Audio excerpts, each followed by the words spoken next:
की गोद भराई की रस्म थी। सभी मेहमानों को इनविटेशन भेजा जा चुका था। रीमा के पति राकेश ने अपनी दोनों बहनों नेहा और कोमल के घर इनविटेशन देने जाना था, पर उसे जरूरी काम करो राकेश, नेहा दीदी तुम्हारी सगी बहन है, तो उनके घर तो खुद जाकर इनविटेशन कार्ड दे आओ। बाकी कोमल दीदी की कोई टेंशन नहीं है, वो तो वैसे भी तुम्हारी सौतेली बहन है, तो उनके घर तो हम फोन कर देंगे। हाँ, मैं भी यही सोच रहा हूँ, दो जगह में एक साथ नहीं जा सकता। अगर मैं कोमल के घर चला गया और मुझे नेहा के घर जाने का टाइम नहीं मिला तो फिर नेहा बुरा मान जाएगी और मैं अपनी सगी बहन को नाराज नहीं कर सकता। ला, मुझे एक ही कार्ड दे दो और बाकी कोमल को मैं फोन कर दूंगा। रीमा भी शादी के बाद अपने पति राकेश की तरह नेहा और कोमल से सगा और सौतेला रिश्ता मानती थी। नेहा सगी ननद थी और कोमल सौतेली, इसलिए घर में कोमल के साथ हमेशा सौतेला व्यवहार ही किया जाता। गोद भराई के फंक्शन के लिए राकेश अपनी बहन नेहा को घर जाकर इनविटेशन दे आया और कोमल को उसने फोन पर ही बोल दिया। ये बात कोमल की सास को नेहा की सास से गोद भराई वाले दिन पता चल गई। क्या आपको फोन पर इनवाइट किया है? हमें तो राकेश खुद कार्ड देने आया था, वैसे आना चाहिए था, हैं तो दोनों बहनें ही। नेहा उसकी सगी बहन है और कोमल सौतेली शायद। मम्मी जी, रीमा भाभी आपको बुला रही है फोटोज के लिए। हाँ हाँ चलो बहू। अच्छा बहन जी, मैं जरा बच्चों के साथ, आप भी चलो ना साथ में। हाँ हाँ कोई बात नहीं बहन जी, आप लोग जाओ, मैं कोमल के साथ आती हूँ। कोमल के साथ सब कुछ देख और रीमा अपनी सगी ननद को और उसके ससुराल वालों को अपने साथ खड़ा करके सारी रस्में कर रही थी, पर कोमल एक साइड में खड़ी थी।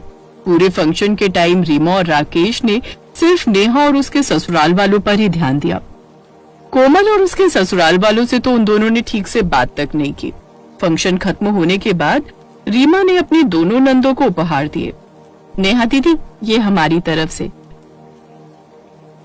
रीमा भाभी, ये सोने का नेकलेस तो बहुत महंगा है, इसकी क्या जरूरत थी? और ये इतने सारे गिफ्ट्स। अरे कुछ इतने सारे नहीं है, अब आप मेरी प्यारी ननद हो तो भाभी का इतना फर्ज तो बनता ही है, और आप भी तो मेरे होने वाले बच्चों के लिए इतने सारे तोहफे लेकर आए हो। कोमल दीदी, ये आपका उपहार। थैंक यू भाभी। वैसे आप वो मेरे दिए उपहार जब खोलोगे तो उसमें आपको एक सरप्राइज मिलेगा। मुझे बताना फोन पर कि आपको वो उपहार कैसा लगा। अभी तो मैं बहुत थक गई हूँ दीदी, जब फ्री होकर सारे गिफ्ट्स खोलूंगी तभी फोन कर पाऊंगी, ठीक है? अभी तो इंतजार मत करना कि मैं आपको फोन करूंगी। और नेहा दीदी, आपके दिए हुए गिफ्ट्स तो मैंने अलग रखवा दिए थे ताकि सभी गिफ्ट्स के साथ मिक्स ना हो जाए। ये ठीक किया आपने भाभी। रीमा और राकेश लगातार कोमल की बेइज्जती कर रहे थे।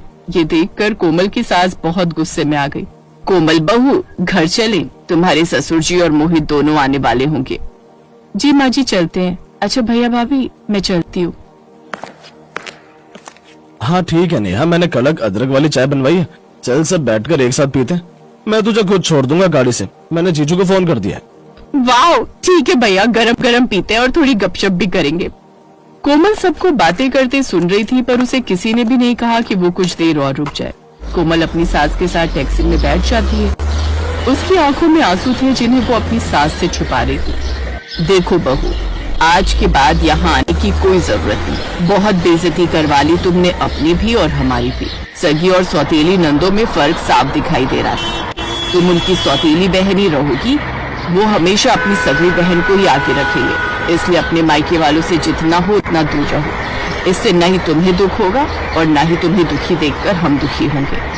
कोमल चुपचाप अपनी सास की बातें सुन रही थी। उसे अपनी सास का समझाना ठीक लगा और उस दिन के बाद उसने अपने भैया भाभी और अपनी बहन नेहा से बात करना बंद कर दिया। कोमल कभी कभी उदास हो जाती थी, पर फिर अपने मन को समझा ही लेती थी।